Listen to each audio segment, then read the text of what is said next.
Okay, today we're going to talk about my worst investment, okay? And the main reason this happened was because of the coronavirus. Because last year, if we check my history over here, we can see that I started buying Carnival Cruise Line, CCL, the world's biggest cruise operator, on February 5th, 2020, okay?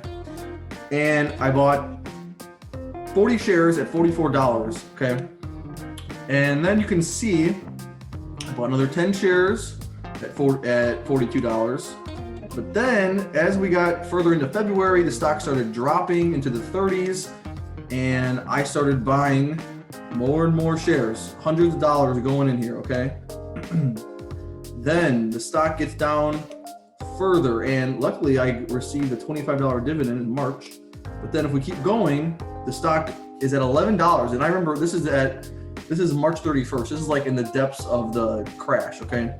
I remember around that time, I was buying so heavily on that way down that I ran out of cash. I had no more money left. That's why you see me buying only $50 worth and $40 worth, because I didn't have any money left. So then we get into June, and the stock is making its way up. I'm still buying more and more shares, hundreds of dollars going in here to lower my cost basis, because the plan is, a lot of people will, if they bought at $44 a share and it goes to 30, some people will sell and just take their loss. I'm not like that. I like to, it's not like CCL was going to just, go out of business. I didn't think that was going to happen. So as the share price was falling, I kept buying more shares. Now, at the same time, as you can see, look at this, hundreds of dollars going in every couple of weeks. That was a little bit too much. I ended up putting like over $7,000 in here, and I was not planning on that. So that's why what I've learned from this is buy a little bit of a position, maybe, around half of the position you want to build out.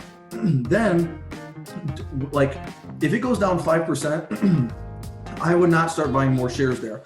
What I would do is wait till you're down like 12% or 15%, then start, slowly adding more and more shares, because a lot of times what will happen is it'll go down a little bit and you'll buy some, and then it'll keep going down. So, kind of be a little bit conservative with how fast you put your money in, okay?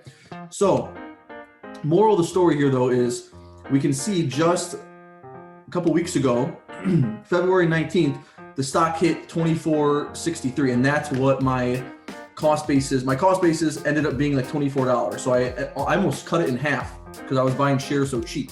So I sold, what is this, maybe $700 worth, $800 worth around that time, just to like break even. It was pretty much just a break even. I just wanted my money back, and I felt like I didn't want, $7,000 invested in this company. So then, as the days passed, the stock started going up $26, $27. So I was selling, I sold like almost $2,000 or at least $2,000 worth of this stock, 2 weeks ago. So, and when I was selling for, close to 27, I made a small profit, just a couple percent. But now, if we look at the stock, we can see the sad part about all this too is also that this company normally pays a dividend, and I received the first one back in March, but then they cut it during the pandemic, and so I missed out on all that dividend money. But you can see the stocks today it's back at $27 a share, so I'm up 9%, $430. And so supposedly within the next month or two, these cruises are supposed to come back, and then then I think the stock price will go back to at least $40 a share, if not $50 a share. So that's the point to take away from this is that as long as you're buying a good company, if the stock price falls down, don't sell for a loss. Just hold it, because you're gonna save on taxes. And I don't know, I'm not somebody who wants to sell for a loss. That's just not what I like to do. So just hold your position.